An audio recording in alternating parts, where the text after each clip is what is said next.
Alright boys, welcome back to another video. Red Sox Palace here. Today we're going to be discussing the latest Red Sox news, starting off with second baseman Christian Campbell. He actually was sent down to AAA earlier this morning, and it makes sense why. In June he had 44 at-bats, 13 strikeouts, 9 hits, just 3 extra base hits. Campbell, he's also been struggling defensively at second. Now, he's 22 years old. Let's not push the panic button. Obviously, he's going to be a super good player. There's a reason why the Red Sox gave him that huge extension, but he looks lost right now, and he's going to have to go back to the minors and figure out what he's doing wrong. And there's nothing wrong with that. That's exactly what the Red Sox need for the future, is to make sure that these young guys are being developed. And given the fact that the Sox are 2 games over 500, they're currently in a playoff spot, it makes zero sense to go out there and to rush Campbell in, especially when they've already got, of course, Trevor Story, Alex Bregman coming back, Marcelo Meyer. They have plenty of guys that can go out and play second base, so there's no concern whatsoever from me. In terms of Masataka Yoshida, interestingly enough, he's going to be coming back from injury, and he's going to DH against right-handed pitching, while, of course, Rob Refsnyder DHs against left-handed pitching. Platooning your DH isn't exactly ideal, especially because that was Rafael Devers' position, and he was able to hit righties and lefties. I mean, his last at-bat as a Sox, he went yard off on Max Fried. But I also don't hate it. I think Yoshida brings a lot of value to the Sox in the sense that he doesn't strike out, he hits for contact, doesn't have a lot of power, doesn't steal bases, can't play the field. But the Sox strike out so much. The one game they lost against the Mariners that ended their 6-game winning streak, how many times did they strike out? I don't remember exactly. I think it was like 12 or 13. I mean, Brian Wu was absolutely dominant. Yoshida doesn't do that. He gets on base, he hits the ball. So that's just what the Sox need. He's going to draw walks as well. I'm actually excited about Masataka Yoshida. I think he's a really good hitter. He's got a sweet swing. And if he can stay healthy, he's going to help the Red Sox win games. But outside of that, we're talking, again, guys, 2 games over 500. Currently, the Red Sox are 39-37. They're only 5 games out of first place for the Yankees, who have dropped 6 straight. While the Red Sox were winning, the Yankees were losing. They did actually win today to avoid the sweep against the Angels. But the Sox just a week and a half ago-ish were about 11 games out, 11 and a half games out. So slowly but surely, the Sox are starting to win games, win series, and here they come, not only in a playoff picture, but competing with the Yankees for that first place spot in the AL East. And the trade deadline, it's not for a month. It's currently June 19th when I'm recording this. The trade deadline's at the end of July. So the Sox, they're going to determine in the next month if they want to buy or sell. But from all reports and what we've been told, it's looking like the Sox are going to be heavy buyers.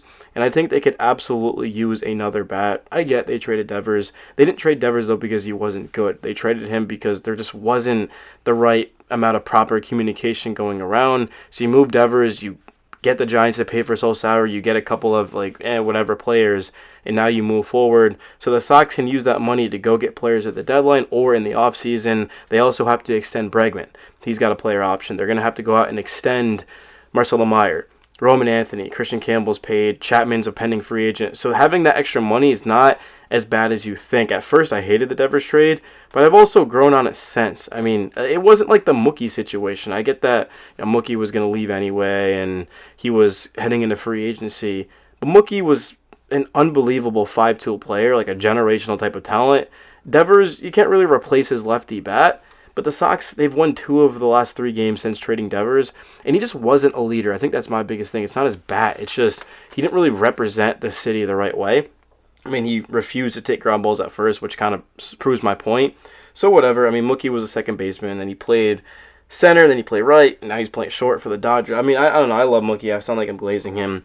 But I'm happy, honestly, that the Red Sox move on from Devers, and I'm very happy that they won the series against the Mariners despite that. Part of me thought they were going to collapse and fall apart. And don't get me wrong, the offense has been horrendous. I mean, yesterday, 3 runs? Which is, you'll take that with Crochet pitching. You'll get away with that. But the game before that, 0 runs. Before that, 2. Yankees game to, of course, get the sweep, 2 runs. The second game, 4 runs. The first game, 2 runs in 10 innings. The offense has been bad. I mean, we're talking about, 176 average since the Devers trade? But the offense is the last thing on my mind right now. It's my last concern. The concern is going to be the defense. It's going to be the starting pitching. And it's going to be the health. Can, of course, Trevor Story stay healthy? Can Masataka come back and stay healthy? And then just the development of Roman Anthony and Marcelo Meyer. That's something that I'm keeping a strong eye on. But currently, I'm pretty happy with where the Sox are at. I get it's Boston. They're supposed to win championships. But at the same time, this team, they haven't exactly been relevant since 2018. They've made the playoffs just once. And last season, they're pretty mediocre, nothing special. But right now, they're in the playoffs. They've got a very good farm system, actually the best in baseball. So very good is an understatement. The starting pitching has been a lot better. Walker Buehler was flat out terrible 2 nights ago. But outside of that, they've been absolutely shut down. Garrett Crochet is pitching at an ace level. I'd say Cy Young, but that's going to go to Tarek Skubal. Max Fried has also been good. But if it wasn't for like those guys, I mean, Garrett Crochet would legitimately be the Cy Young. I mean, I would even say Crochet's better than Max Fried.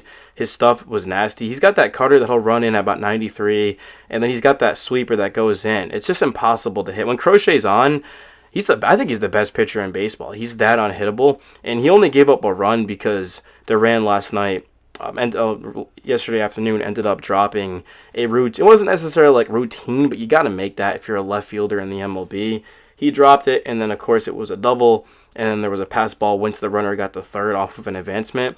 Things like that happen. It's baseball, but Crochet, every time he takes the mound, it feels like we're going to win, and that's why it's so valuable that he pitched the third game of the series on the road to keep the momentum going. If Crochet wasn't on the team, and let's say like some random pitcher in the starting lineup goes out there, rotation, and ends up pitching a dud, the offense is as bad as it's been, and then they lose, well, all of a sudden, you have a 6-game winning streak, that drops, and you lose the series.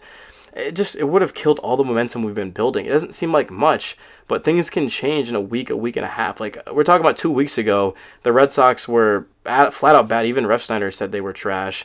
And then here we are later, playoff pitcher. Everyone's performing well. And the Sox are a serious threat, of course, in the playoffs because of how they hit at Fenway and because of their offense. And Alex Cora just seems to elevate his guys in the biggest moments. The last time the Sox made the playoffs, they were right there. They were, like 2 games out of a chance to go to the World Series. So this team just seems to perform when nobody really expects them to. And this season, not exactly the case. They had a lot of expectations. You bring in Bregman, you bring in Chapman, you bring in Crochet in a trade. You got the young guys that you're going to be calling up. I mean, not necessarily saying that this is going to be a World Series type of season, but if the Sox can make the playoffs, win a couple of the series, that would be awesome. Like, I would take that any single day because they're only going to get better and better. And trading Devers cleared up a lot of financial flexibility. Apologize, guys, man. The Sox are off today, so I was chilling with a couple of my friends just by the pool having some drinks. But I still want to get you guys some content, man, nonetheless. And outside of that, we're going to be playing the Giants this weekend. Devers is return. Of course, against the Sox, it is in San Francisco, and then Monday, Tuesday, and Wednesday against the Angels. These are 2 tough teams. The Angels just beat the Yankees 2 of 3. The Giants, the Giants they're all right. They're nothing special. 10-15 game is diabolical. That is super late on a Friday night too. So I'll try to keep you guys updated with that. But it's your boy Red Sox Palace. Smash the like button, share it with your buddies, or don't. At the end of the day, it is what it is. Thank you guys for watching, though. I'm out. Peace.